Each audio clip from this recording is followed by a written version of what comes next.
Welcome back to the Guardian File. Make sure you hit that like and sub button. Let's get into it. This is another story about a female prison guard, female correctional officer, however you want to label them, having a sexual relationship with an inmate. Now, this is something that happens a little too often. To be real with you, it probably happens in every single jail or prison institution across the country. I always wondered, what are these dudes saying to these women to be able to convince them to basically put their life on the line, their freedom on the line, their money on the line, and just throw everything away? Because whether you want to view it this way or not, it has to be a gift to be able to talk someone or convince someone to do this. Because a lot comes along with it. Nothing positive comes along with it. You lose your job, you go to jail, and you have to most likely register as a sex offender because, again, there's no such thing as consensual sex, especially between an officer and an inmate in prison. So just to be clear, any type of sexual relationship between a prison guard, correctional officer, whether male or female, and an inmate will be labeled as a sexual assault. Sexual assault. So you'll be stuck with that label for the rest of your life. And a lot of times when we hear about these stories between the female officers and the inmates, I think we automatically have this picture of a woman who's unattractive, low self-esteem, etc. And normally that is the case, but it's not always like that. Sometimes it's some beautiful women that fall into that trap. But this story isn't about one of those women.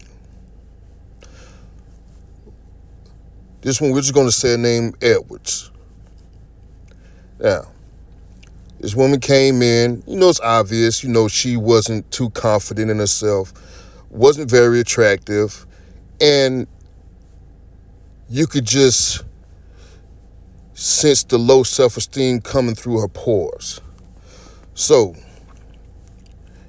it was like blood and water to a shark. Dudes were lining up to basically see who was going to get to her first because, it's low-hanging fruit. They're not going to have to put too much work into it. And see, inmates know that as soon as they're able to get these officers to give in to something, small. For example, something small like bringing in a book, some food, piece of candy, anything that small.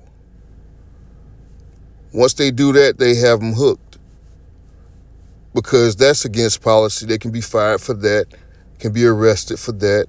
A lot of bad things can happen just by doing something small like bringing in food or anything that, the average person would see as minor. So once they get them to do that, then, they're able to take it even further. You see, Officer Edwards, she never really dealt with too many of her co-workers. She would keep it cordial and speak, but as far as like conversing and mingling with the co-workers, she wouldn't really do that. She did a lot of overtime and always wanted to work in this specific unit. Even if she was assigned to somewhere else, she would find a way to make her way back to that unit. And even on her days off, would sign up for overtime and try to make sure she was in that specific unit. And, some people, that's a red flag to some of us. Hey, but, a lot of us really didn't think too much of it. See, Edwards went from, I guess you can describe her as a homely looking woman, to someone that started getting her hair done, her nails done, and wearing makeup. It's almost like you could sense confidence building up in her. So like I said, she enjoyed working this one specific unit. And it got to the point whereas when she wasn't able to work this unit, it became a major issue. It would get heated. And see, this is when people started realizing, okay, it's more than what it seems on the surface. This makes no sense for this one person who really hasn't even been working here this long to demand to be in this one specific unit. You know, working in a prison, you communicate with each other a lot over the radio, walkie-talkies. Obviously, we have phones also, but a lot of times communication is over the radio. We would try to get in contact with Officer Edwards over the radio, you know, many times throughout the day. And a lot of times she was nowhere to be found. Obviously, she would be somewhere in the housing unit, but no one could get in touch with her over the radio. And it would get to the point whereas someone would be sent to that unit, you know, to find her and get eyes on her to, you know, just to make sure she was okay. Because working in a prison, if you can't get in contact with an officer and you're calling them numerous times over the walkie-talkies or radios and they're not responding, you know, we tend to get, you know, there tends to be a lot of concern that comes with that. Because obviously the job can be dangerous. And, you know, being a female, you know, we try to protect our female officers as much as possible. You're locked up with a whole, 100 to 130 inmates to one officer in the dorm room. So, you know, that drew a lot of concern when we couldn't get in contact with them. So normally when we can't make contact with an officer over the radio or the phone, someone is sent to that unit to check on that officer. There's a few times someone's sent to the unit, officer is nowhere to be found. Obviously the officer is in the unit, but none of us can find her. Then all of a sudden, you know, she would pop up out of nowhere, you know, let us know that everything was okay. And, you know, even though it was weird that this was happening, the last thing you want to do is jump to conclusions and throw dirt on somebody's name and accuse them of doing something inappropriate when it could be something innocent. But the problem was that it happened very often. It started to become like on a daily basis. And like I said, this person would even come in on their days off, sign up for overtime to request working this specific unit. So things were starting to add up and it just wasn't looking good. Everybody was getting uncomfortable. So the more it happened, the more of a liability she became. So this is where investigations start. And normally investigations start, the first thing you're going to go to is the video cameras. So obviously in the prison, there's video cameras damn near everywhere. And the cameras would catch her going into inmate cells and being in the cells from 30 to 45 minutes at a time. And would come out whenever it was time for another controlled movement. Controlled movement, whereas inmates move from point A to point B. Whether they're going from the housing unit to the rec yard to the cafeteria, or rec yard to the chapel, you know, things like that. That would be the only time she came out. And then between those movements, she would be in inmate cells. And when inmates want privacy, they throw what they call a flap up. The flap is a towel or something that covers up the window so the inmate can have privacy, not just from other officers, but also from other inmates. So just imagine a female officer, going in the cell with one or two inmates that's occupying that cell, and that flap goes up, and they're in there from 30, 45 minutes to an hour. What do you think is going on? Oh, yeah, and I also forgot to mention that when it came to how she dealt with inmates, there's certain things that are considered appropriate, and there's certain things that are considered inappropriate. Now, obviously, when you're dealing with inmates, as a correctional officer or prison guard, you're supposed to deal with them in a professional manner. One thing that wouldn't be considered professional is hugging inmates. You're not even supposed to shake their hands. So just imagine what it looks like to see a female officer hugging an inmate. I just stated that for context purposes. Now back to the story. Yeah, she would be in the cells with these inmates for a long period of time. Period of time that will make anybody uncomfortable who's watching. So when they went further back in the videos, it would be that one cell, but there would also be other cells. And understand, no one can get in contact with this woman throughout these periods of time. Multiple cells throughout the whole day. There's an 8-hour shift. Let's say 7 of those hours was spent in different cells. See, what normally happens is that when an officer is doing something where a whole bunch of inmates can see, that one inmate that's directly benefiting from you that you're actually working with isn't the only one that knows what's going on. So when multiple inmates found out, now you have to keep multiple inmates quiet. And to keep them quiet, guess what? You most likely got to do what they ask or what they're demanding. And if you were, as a man, a male inmate in prison that doesn't have access to women, what would be one of the things that you're most likely going to demand? That's right. Sex. You're going to demand sex.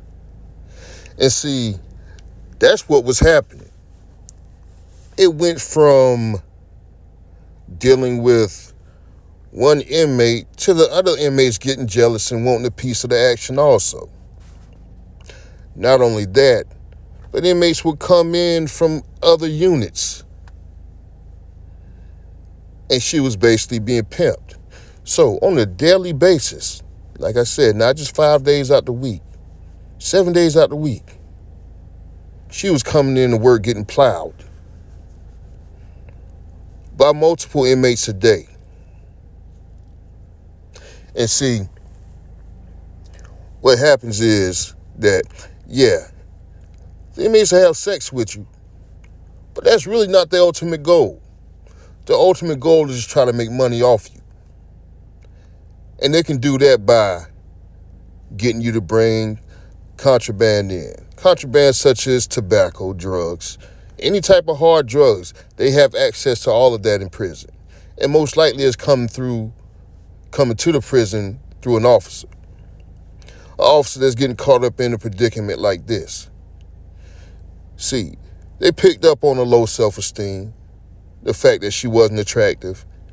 And you have a lot of con artists that's in prison. They have the gift of gab. There's some smart dudes in prison. Yeah, they did something stupid to get caught and got their freedom taken away. But they're far from stupid.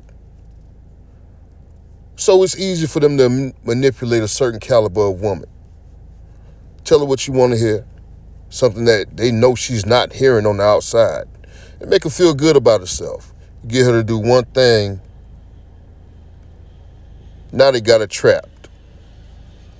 Now she has to do everything that they request of her, or risk getting reported, not only getting fired, but also losing their freedom. It's only a matter of time before it happens anyway. See, they'll use them for everything that they can possibly use them for. And then once they're no good to them, then the final thing that they can use them for is getting time cut off of their sentence. So, these inmates will have sex with this woman on a daily basis. Then once the main inmate had no more use for her, he reported her. Got 5 years knocked off his sentence. Was able to sue because it's technically sexual assault. Because again, technically and legally, there's no such thing as consensual sex in a prison, especially with someone who has authority over you, power over you, which a correctional officer or prison guard has over inmates technically. So even though we know that she wasn't forcing them to have sex, that's the only way it's going to be viewed legally when everything hits the fan. So to sum it all up, this woman was getting passed around on a daily basis. And it sounds crazy and it's disgusting, but probably taking about 20 different penises a day. Didn't benefit from it whatsoever. Didn't make any money off of nothing. This woman ended up, she was just, sounds crazy. She was married. Obviously, that didn't last. Can you imagine how embarrassing it is to have your wife having this done to her? Okay, yeah, I really feel for the man. But marriage over with. Freedom taken away. I believe she might have gotten 3 years. Now has to register as a sex offender. Lost a house, job, kids. And the last time I saw her, I actually came across her. She was working in McDonald's. I'm not lying. I'm not exaggerating. This is the honest to God truth. Now, whether she still works there, not now, I don't know. But this is a common thing in prison. Because you'll always have that one, maybe two women that, they're easy prey. So if you're a woman that knows that your self-esteem is low, be true to yourself.